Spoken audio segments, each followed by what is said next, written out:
ஏங்க சாலையில் பூரா நம்மளை பார்த்து போய் எங்கே மோதி சாகுறதா? என்ன பேச்சு? என்ன பார்த்து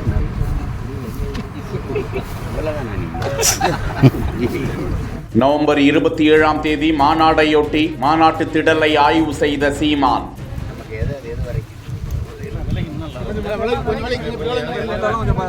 ஏற்பாடுகள் குறித்து நிர்வாகிகளிடம் கண்டிஷனாக பேசியதால் பரபரப்பு.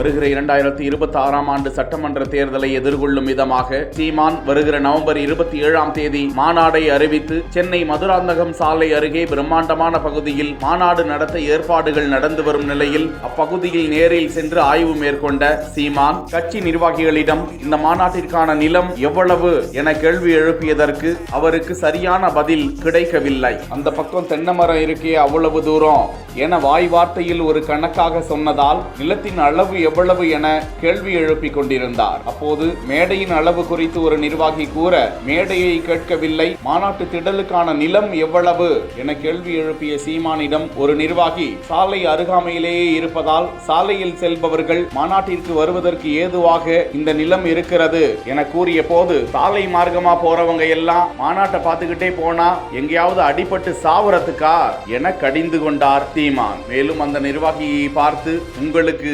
அவ்வளவுதானா என சிரித்துக் கொண்டே கடந்து சென்றார். மற்றொரு நிர்வாகி காம்பஸ் வைத்து அளவீடு செய்து பார்த்தால் இந்த இடம்தான் சாலையில் இருந்து நேராக வருகிறது என கூற என்னடா காம்பஸ் டிராக்டர்னு ஏதேதோ சொல்றீங்க என காமெடி செய்து கொண்டே அங்கிருந்து கடந்து செல்கிறார் சீமான். தொடர்ந்து ஸ்டேஜ் போடுவதற்கான இரும்பு கம்பிகள் நடப்பட்டிருந்த இடத்தில் ஸ்டேஜ் வாயில் பகுதியின் நடுவே நின்று 2 கைகளையும் நேராக தூக்கி ஏன் இந்த பக்கம் பிரிக்கவில்லை என நிர்வாகிகளிடம் கேள்வி எழுப்புகிறார். தொடர்ந்து ஸ்டேஜின் முகப்பு வாயிலில் ஸ்பீக்கர்கள் அமைக்கப்படும் என சீமானிடம் தெரிவிக்க அந்த இடத்தில் ஸ்பீக்கர் வேண்டாம்னா வேண்டாம் தான், மேடையை மறைக்க கூடாது என நிர்வாகிகளிடம் கோபமாக பேசிவிட்டு அங்கிருந்து கடந்து சென்றார். தொடர்ந்து மேடையின் அருகாமையில் சின்னதாக கொடி கம்பம் நடுவதற்கான ஏற்பாடுகளை செய்ய வேண்டும் என அறிவுறுத்தினார்.